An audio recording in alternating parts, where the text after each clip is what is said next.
السلام علیکم ورحمۃ اللہ تعالی وبرکاتہ۔ وعلیکم السلام ورحمۃ اللہ تعالی وبرکاتہ۔ میرے پیارے آقا صلی اللہ تعالی علیہ وسلم کے پیارے دیوانوں، ہماری یہ درس مسائل کی 5ویں محفل ہے۔ الحمدللہ رب العالمین 4 محفلوں میں طہارت کے متعلق سوالات اور جوابات ہوئے۔ الحمدللہ یہ ہماری 5ویں محفل ہے۔ اس میں بھی طہارت ہی کے متعلق کچھ مفتی صاحب کی بارگاہ میں ہم سوالات پیش کریں گے۔ انشاءاللہ العزیز مفتی صاحب اس کے تسلی بخش جواب عنایت فرمائیں گے۔ مفتی صاحب، آپ کی بارگاہ میں ایک سوال یہ ہے کہ نماز کی حالت میں عورت کو اگر حیض آ جائے تو اس صورت میں جو ہے کیا کیا جائے گا؟ اگر عورت فرض نماز پڑھ رہی تھی جی اور اسی حالت میں عورت کو پیریڈ کا خون آنا شروع ہو گیا، حیض کا خون آنا شروع ہو گیا، تو وہ نماز تو ختم ہو جائے گی۔ اب بعد میں اس نماز کی قضا کرنا بھی اس پر ضروری نہیں ہے، وہ نماز معاف ہو جائے گی۔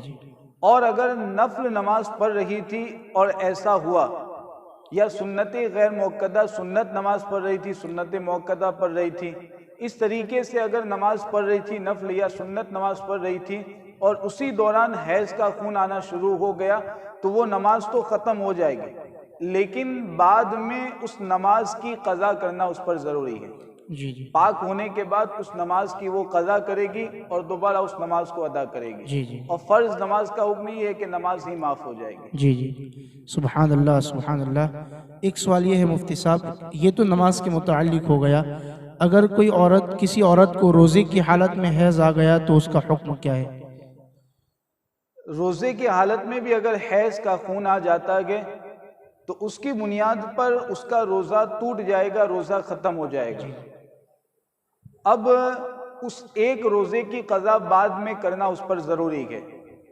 یہاں پر ایک چیز خاص طور سے یہ ذہن میں رکھنی ہے کہ اب جو باقی دن بچا ہوا ہے، افطاری تک جو دن بچا ہوا ہے، جیسے مثال کے طور پر 2 بجے تک کسی عورت کو 2 بجے حیض کا خون آنا شروع ہو گیا، اب باقی جو 5-6 گھنٹے بچے ہوئے گئے، تو ان 5-6 گھنٹوں میں اب اسے روزے دار کی طرح رہنا مستحب اور بہتر ہے، واجب نہیں ہے۔ اگر وہ کھانا چاہے تو کھا سکتی ہے، پانی پینا چاہے تو پی سکتی ہے، ہاں بہتر یہ ہے کہ ان باقی وقت میں بھی افطاری تک وہ روزے دار ہی کی طرح رہے، یہ اس کے لیے بہتر ہے، اس میں اس کے لیے ثواب ہے۔ سبحان اللہ سبحان اللہ۔ ایک سوال یہ ہے مفتی صاحب کہ عادت کے دنوں سے پہلے ہی حیض یا نفاس کا عورت کو خون آ گیا تو اس میں کیا حکم ہے؟ عادت کے دنوں سے پہلے خون بند ہو گیا، عادت کے دنوں سے پہلے خون بند ہو گیا، یعنی 7 دن مثال کے طور پر اس کی عادت تھی کہ حیض کا خون اسے اس سے پہلے 7 دن آتا رہتا تھا، لیکن اس مہینے میں جو خون آیا وہ 5 ہی دن میں بند ہو گیا، یہ صورت اگر پیش آئی، یا نفاس کے خون میں بھی ایک عادت مقرر تھی اور اس سے پہلے ہی نفاس کا خون بند ہو گیا، تو اس صورت میں بہت اچھی طریقے سے یہ چیز ذہن میں رکھی جائے، کیونکہ بہت سارے مسلمانوں کو یہ معاملہ پیش آتا ہے، اور اس کے بعد اب کیا کرنا چاہیے اس کے حوالے سے بہت سارے لوگوں کو کنفیوژن رہتی ہے، اور اس میں کیا حکم ہے یہ معلوم نہیں رہتا ہے۔ تو اگر عادت کے دنوں سے پہلے خون آنا بند ہو گیا، جیسے 7 دن کی عادت تھی، 5 دن میں خون آنا بند ہو گیا، تو شریعت کے اعتبار سے حکم یہ ہے کہ جیسے ہی خون آنا بند ہو جائے فوراً غسل کر کے نماز اور روزے ادا کرنا شروع کر دیں۔ لیکن غسل کرنے کے بعد بھی ابھی عادت کے دن جب تک بچے ہوئے ہیں تب تک اس سے وطی کرنے کی اجازت نہیں ہے، شوہر اس کے ساتھ ہم بستری نہیں کر سکتے، نماز اور روزہ شروع کر دے گی لیکن ہم بستری کرنے کی ابھی اجازت نہیں ہے۔ اب دیکھا جائے گا بعد میں اگر 10 دن کے اندر خون آتا گئے تو مانا جائے گا کہ وہ پورے دن حیض کے گئے، لہذا جو نمازیں پڑھی گئے وہ نمازیں تو معاف ہو جائے گی، جو روزے رکھیں گے ان روزوں کی بعد میں قضا کرنی پڑے گی۔ تو یہ چیز ذہن میں رکھی جائے کہ عادت سے پہلے اگر خون آنا بند ہو جاتا ہے تو خون بند ہوتے ہی نماز اور روزہ شروع کر دے گی، لیکن ہم بستری کرنے کی ابھی اجازت نہیں ہے۔ سبحان اللہ سبحان اللہ۔ تو شوہر بیوی سے حیض و نفاس کی حالت میں ہم بستری کر سکتا ہے یا نہیں؟ نہیں، اس کی اجازت نہیں کہ حیض اور نفاس کے حالت میں قرآن کریم میں واضح طور پر بتایا گیا کہ جب تک عورت پاک نہ ہو جائے اس وقت تک اس سے ہم بستری کرنا جائز نہیں ہے۔ جی جی، سبحان اللہ سبحان اللہ۔ مفتی صاحب، حیض اور نفاس یہ دو خون، اس کے درمیان ایک خون کا آپ بار بار کئی نشستوں میں آپ نے ذکر کیا جس کو استحاضہ اس کے لفظ سے آپ نے تعبیر کیا تھا، تو اس استحاضہ کے متعلق کچھ وضاحت فرمائیں۔ استحاضہ کا مطلب آسان الفاظ میں یہ سمجھنا ہے کہ جو حیض اور نفاس کا خون نہیں ہے وہ استحاضہ کا خون مانا جائے گا۔ اب جو استحاضہ کا خون مانیں گے تو اس میں شریعت کے اعتبار سے حکم یہ ہوگا کہ اس میں نمازیں بھی ادا کرنی ہے، روزے بھی رکھنے ہیں، اور وہ خون آئے گا تو اس کی وجہ سے عورت پر غسل فرض نہیں ہوگا بلکہ صرف اس کا وضو ٹوٹ جائے گا۔ تو اس حالت میں نمازیں، روزے وغیرہ ادا کرتی رہے گی اور وضو کرنے کے بعد وہ قرآن کی تلاوت بھی کر سکتی ہے، قرآن بھی پڑھ سکتی ہے۔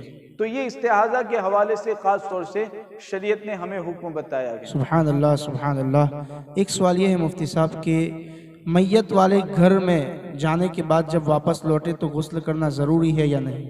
یہ عوام میں ایک غلط فہمی پائی جاتی ہے اور بعض لوگ ایسا سمجھتے ہیں کہ اگر کسی رشتہ دار کا انتقال ہو گیا، کسی کے یہاں میت ہو گئی، اس کے یہاں پر اگر جاتے ہیں تو واپس آنے کے بعد اب غسل کرنا ضروری ہو جاتا ہے۔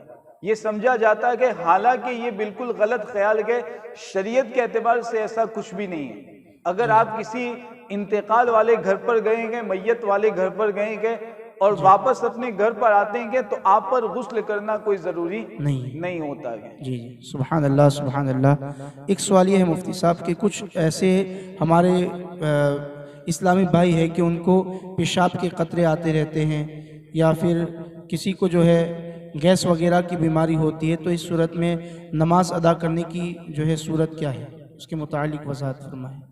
اگر زیادہ بیماری یہ نہیں ہے، بیماری تو ہے لیکن حالت یہ ہے کہ وضو کرنے کے بعد کم سے کم 4 رکعت فرض یا 3 رکعت اور 2 رکعت فرض ادا کر سکتا ہے۔ بیماری تو ہے لیکن وضو کرنے کے بعد یہ اس کا وضو باقی رہے گا، گیس کی وجہ سے یا پیشاب کا قطرہ ٹپکنے کی وجہ سے اس کا وضو نہیں ٹوٹے گا بلکہ اس سے پہلے وہ فرض ادا کر لے گا۔ اگر ایسی حالت ہے تو اس کے لیے تو حکم یہ ہے کہ وہ وضو کرنے کے بعد فوراً فرض نماز ادا کر لے، وضو ٹوٹنے سے پہلے، پیشاب کا قطرہ نکلنے سے پہلے، گیس نکلنے سے پہلے، اس کے لیے تو حکم یہ ہے۔